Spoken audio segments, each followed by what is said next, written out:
The morning began the way most of them did. Gray, light through the windows, a steady rhythm of rain against glass, the low, familiar hum of a building waking up before its people did. I arrived early, as I always had. Not to prove anything, just habit. Years of systems work train you to value quiet hours, before meetings, before opinions, before things start breaking. I set my notebook on the desk and placed my badge beside it, parallel to the edge. I liked order, not the cosmetic kind, something deeper, predictable systems, clean timelines, causes that led to effects without surprise. The notebook mattered more than the badge. The badge let me through doors. The notebook remembered why the doors existed. It was old, black cover, softened at the corners. Inside were no secrets, just careful notes, dates, architecture sketches, observations about behavior, both human and technical. I never wrote complaints, only facts. Facts age well. Outside, Seattle rain pressed on the building with its usual patience. Inside, Argentum Dynamics was already awake, keyboards tapping, coffee machines hissing. A place that believed productivity was measured in noise. For 8 years, I had made myself useful by being quiet. I didn't attend strategy offsites. I didn't volunteer for town halls. I didn't correct executives in meetings, even when they were wrong. I kept the systems running. That kind of work makes you invisible when it's done well. It also makes you essential in ways no org chart ever reflects. I was fine with that. I'd learned early that visibility attracts interference. At 9:12 a.m., I was reviewing overnight logs when someone stopped at my desk. I didn't look up immediately. Shoes pause differently when they're waiting for permission. "Nina, got a minute?" I closed the notebook and turned. Logan Prince stood there, hands relaxed, posture rehearsed. The kind of confidence that comes from never having had to keep anything alive at 3 a.m. Our new CTO. 6 weeks in. "Of course," I said. He didn't sit. I noticed that before anything else. "I've been reviewing our technical stack," he said, smiling lightly. "Your work is interesting." Interesting is a word people use when they don't know what they're looking at. "The systems are stable," I replied. "Uptime was 99.97% last quarter." "Yes, but stability isn't the only metric that matters." There it was. The language of policy, process, improvement without definition. He glanced around, not at me, but past me, like the room itself was part of the conversation. "We need to address technical debt, custom solutions, non-standard patterns. They make the platform difficult to maintain." I didn't argue. Arguing assumes misunderstanding. This wasn't that. "Which components concern you?" I asked. "All of it, frankly." He said it pleasantly. "But that's not why I'm here." He pulled out his phone and scrolled. "A purchase last month, $500, software license, personal credit card." The rain outside felt louder. "Yes," I said. "Monitoring tool. Procurement delayed approval. I submitted reimbursement." He nodded, as if confirming something he'd already decided. "That reimbursement has been denied." I waited. "Using personal funds for company software is a serious violation," he continued. "Circumventing procurement, security exposure, financial impropriety." The words were clean, sanitized, designed to sound inevitable. "We needed it," I said. "It's already prevented 2 incidents. That's not the point." He slid the phone back into his pocket. "I'm afraid this constitutes grounds for immediate termination."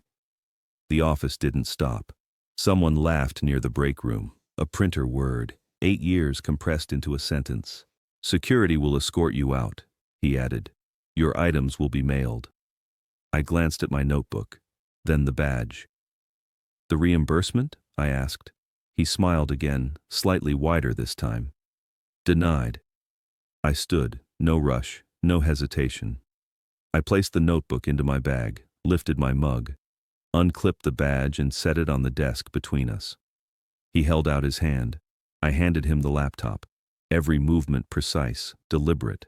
Silence, when used correctly, creates space. Space makes people uneasy. "Anything else?" I asked. He was already turning away. Security met me at the elevator. A young guard, polite, apologetic. He didn't meet my eyes. The ride down was long. 23 floors, numbers ticking away like a countdown no one else noticed. When the doors opened, the rain had softened to mist. I stepped outside, paused, and took one breath. $500. That was the number they'd chosen.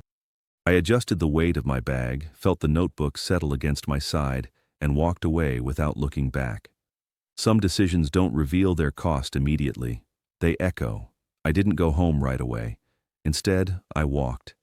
Seattle has a way of slowing people down when it rains like that. The streets shine just enough to make you careful. Reflections blur the edges of buildings. Everything feels slightly suspended, like the city itself is waiting. I crossed 3 blocks before I realized my hand was still curled around the strap of my bag, as if someone might take it from me. Old reflex. When you're responsible for things that cannot fail, you learn to hold on. I stopped at a small cafe on the corner. Nothing special. The kind of place executives overlook because it doesn't brand itself as an experience. I ordered coffee, black, sat by the window. Only then did I open the notebook. The first page wasn't technical. It never was. It was a timeline. Dates, names, changes in leadership, policy shifts, each one followed by a small notation in the margin. Procurement bottleneck, architecture exception approved, personal library integrated, acknowledged. I hadn't written those notes for leverage, not consciously. I wrote them because systems fail when memory is lost. Human systems fail faster. I turned a few pages. There were diagrams, libraries I'd built on weekends, interfaces I'd written at my kitchen table because there wasn't time during business hours. Each entry was time-stamped, each decision justified, every integration documented. I closed the notebook. I wasn't angry. Anger is noisy. It clouds sequencing. What I felt instead was clarity. $500 wasn't the issue. It never is. Numbers that small are symbols, signals, tests of whether someone understands value. They had answered. I took out my phone and scrolled until I found the name I needed. Tara Chen. She picked up on the second ring. Nina, she said. You sound like someone who finally has time for coffee. I was fired this morning, I replied. A pause. Then, where are you? 3rd and Pine. I'm 10 minutes away. She didn't ask why. Tara never did.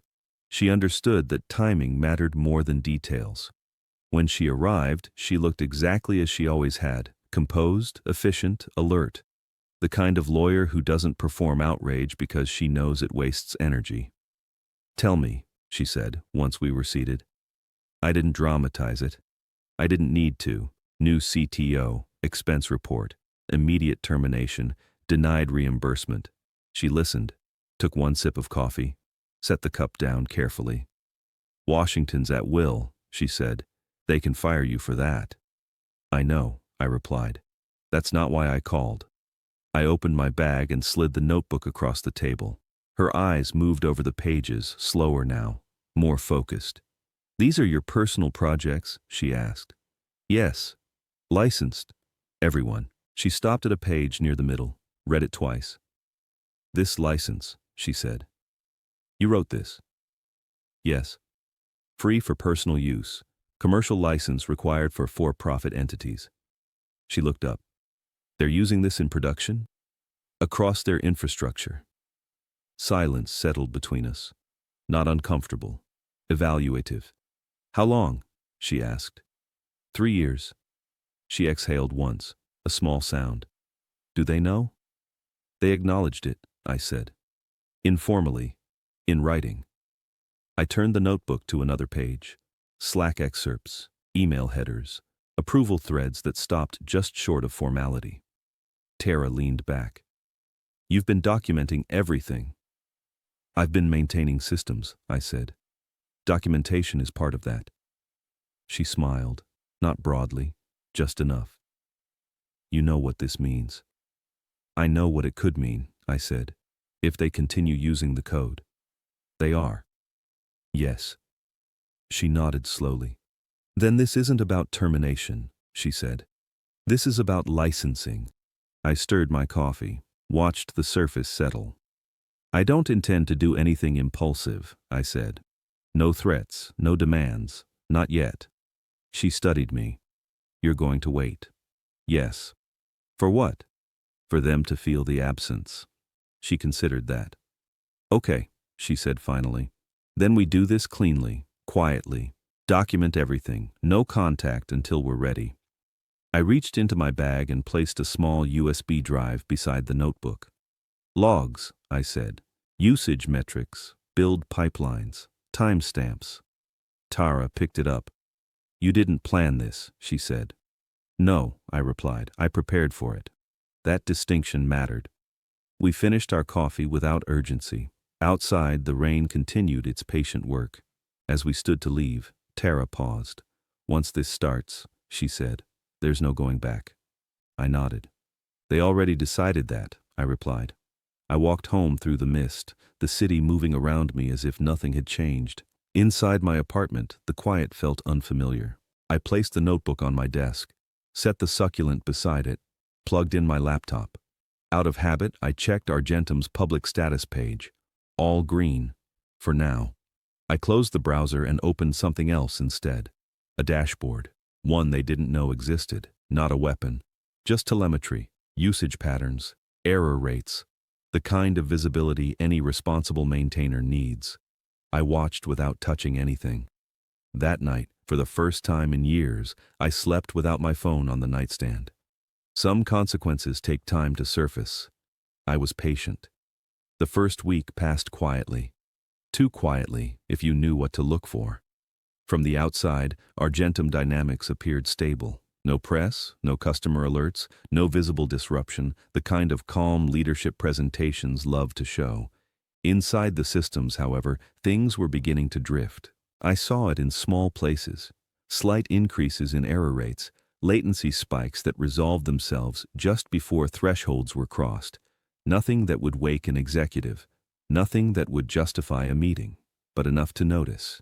Modern systems rarely fail all at once. They erode. Tiny decisions compound. A refactor here, a cleanup there.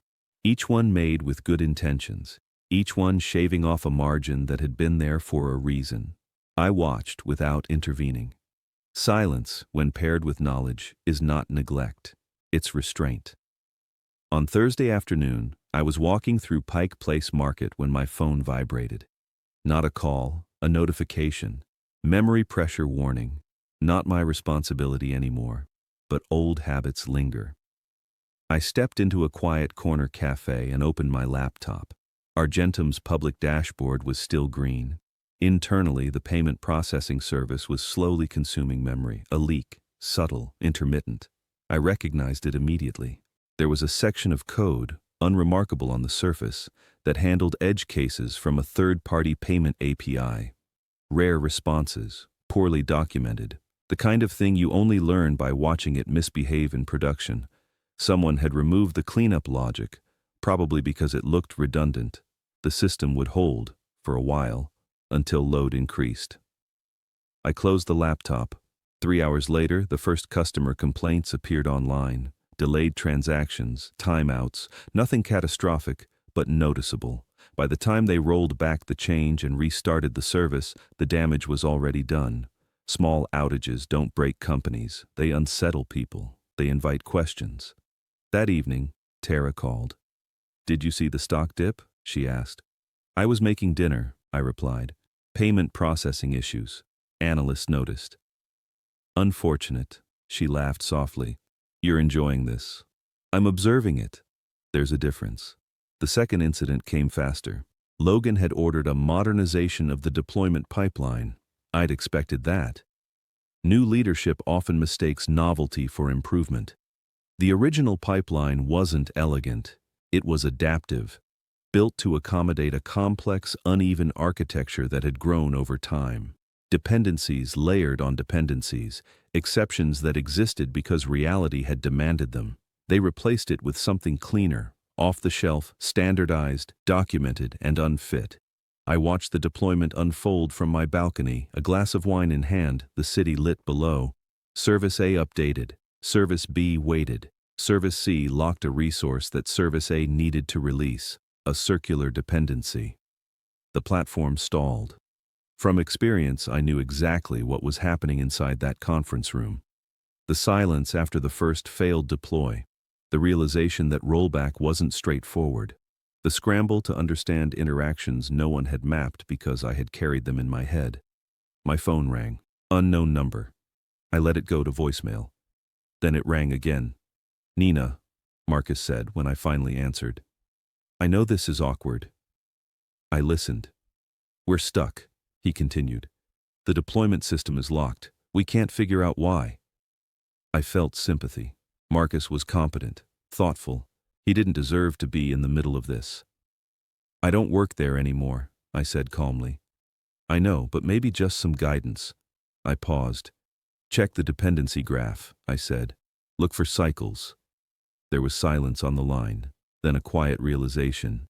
"Thank you," he said. I hung up. They resolved it by morning, rolled back, stabilized. But stabilization after failure doesn't restore confidence. It erodes it further. Tech blogs noticed. Recruiters noticed. The board noticed. On my dashboard, usage of my libraries increased. They were touching everything now, trying to understand, mapping dependencies that had never been formally documented because they'd lived in practice, not diagrams. The more they touched, the more they depended. By Monday, Tara called again. "I've finished the review," she said. "Your position is strong." "How strong?" "Clear licensing terms, documented usage, a timeline that predates their current leadership." "Good. When do you want to proceed?" I thought about the timing, about the quiet panic building inside that glass tower. "Give them a little longer," I said. "Let them believe they've stabilized." She understood. That weekend, I did something I hadn't done in years. Nothing, no monitoring, no checking dashboards, no thinking about dependencies. I took a long walk along the water, cooked a proper meal, let the quiet settle. When systems reach a certain level of complexity, intervention too early can be a mistake. The most revealing failures happen when people think the crisis has passed. By Monday morning, they believed they were back in control. At 9 a.m., Tara sent the letter. I made coffee and waited. The letter didn't accuse, it didn't threaten, it simply stated facts, licensing terms, documented usage, an invoice reflecting 3 years of commercial deployment. It arrived in Argentum's legal inbox at exactly 9 a.m. I knew because Tara had told me when she scheduled it. Precision matters. Messages land differently depending on when people receive them. Monday mornings invite escalation. There's nowhere to hide the problem. I didn't imagine panic. Panic is theatrical. What I imagined was silence, doors closing, people reading carefully, someone forwarding the email upward with a short note they couldn't soften. At 10:47, my phone rang. I let it ring once longer than necessary. Nina Ward speaking. "Please hold for Logan Prince." I smiled, not because I felt victorious, but because predictability had reasserted itself. Systems behave according to design, people less so, but pressure narrows their range. "Nina," Logan said when he came on the line. His voice was controlled, but the polish was thinner now. "I've received a letter from your attorney." "Then you should have your attorney respond," I said. "Let's not escalate this unnecessarily." "We didn't," I replied. "We documented it. This claim, $2.4 million, is excessive." "It's calculated," I said, conservatively. "You developed that code while employed by Argentum." "On my personal equipment, on my own time, under licenses your team acknowledged." A pause. "Do you want me to forward those acknowledgments?" I asked. "No," he said quickly. "That won't be necessary." The silence stretched. "Nina," he tried again, "be reasonable. The company can't just—" "Approve $500 reimbursements?" I finished. "Apparently not." "This feels like extortion." "It's contract law." Another pause. Longer this time. "If we stop using the code," he said, "this becomes irrelevant." "If you stop using it," I replied, "you should have stopped 3 years ago." We both knew what that meant. Have your legal team review the documentation, I said. They'll understand. I ended the call without waiting for his response. The rest of the day passed without incident, but the next morning, Tara forwarded me an email from Argentum's counsel. Dense, defensive, predictable, claims of work for hire, implied ownership, an invitation to reconsider. How do you want to respond? She asked. Attach the audit trail, I said. All of it. Everything? Yes. By Wednesday, the situation had become visible. Not public yet, but visible enough. A junior engineer, overwhelmed and exhausted, pushed internal documentation to a public repository by mistake. Architecture diagrams, dependency maps, my libraries everywhere. The internet noticed. Tech forums discussed it calmly at first, then with curiosity, then with amusement. Built on personal projects has a way of provoking uncomfortable questions. Argentum's stock dipped again. That evening, Logan left a voicemail. Nina, the board is concerned. We need to resolve this. I deleted it. Not out of spite, out of discipline.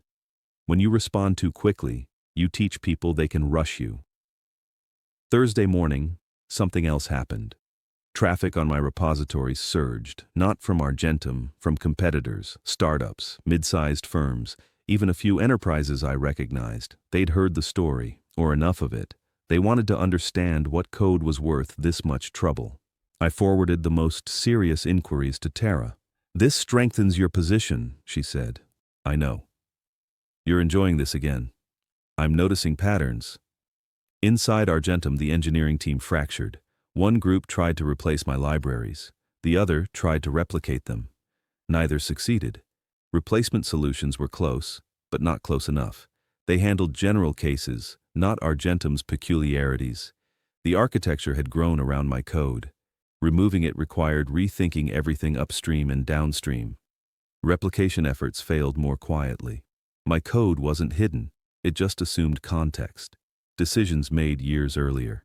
Trade-offs documented only in my notebook. Without understanding the why, the what was meaningless. By Friday morning, Tara called early. They want to settle, she said. Terms? Full payment, interest, legal fees. They want an ongoing license and confidentiality. No confidentiality beyond standard terms, I said, and future licensing is separate. She hesitated. That will be difficult. So was approving $500. She sighed. I'll counter. That afternoon, Rebecca from finance texted me. Board meeting today.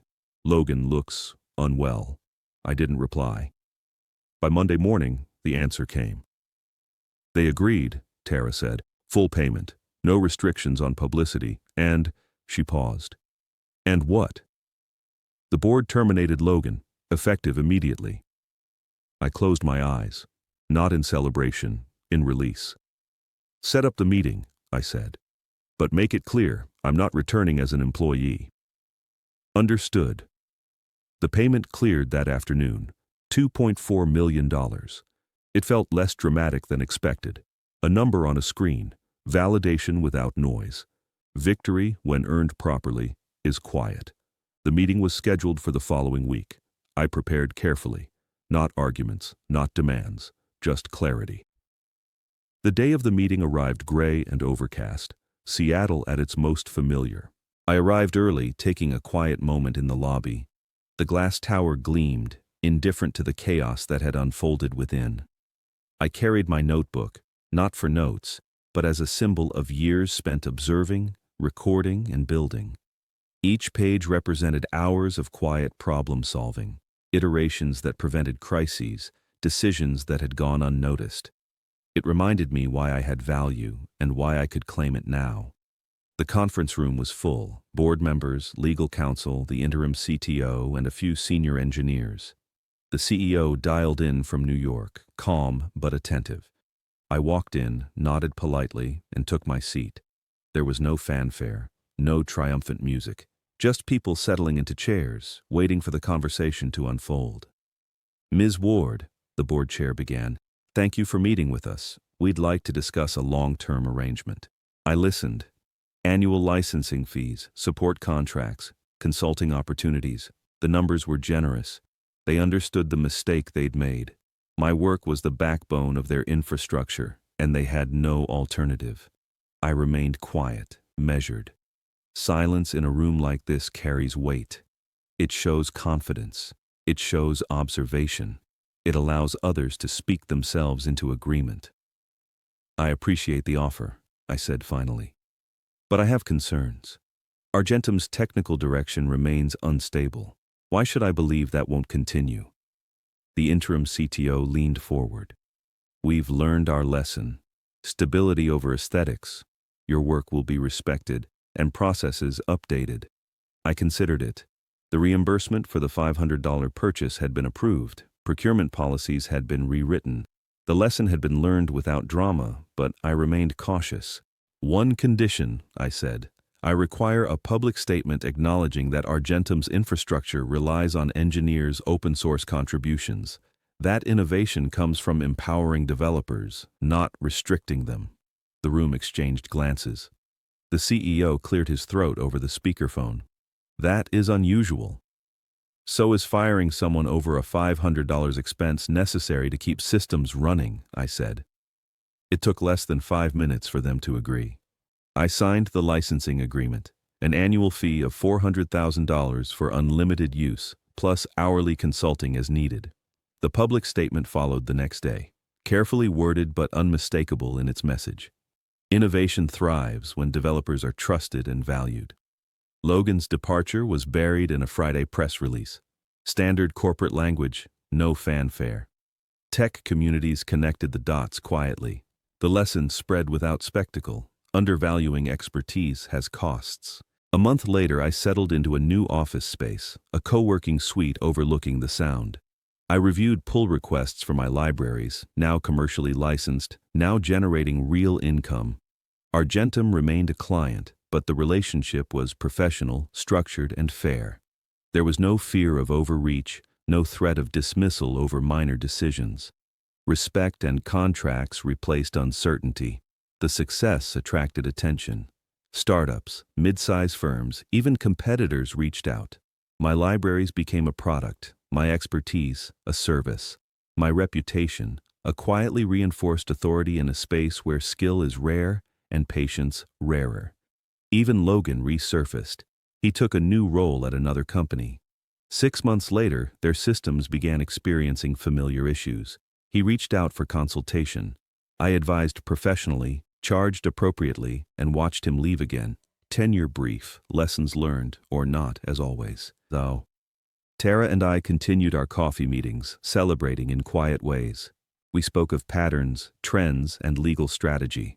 I understood finally the full value of preparation, observation, and controlled action.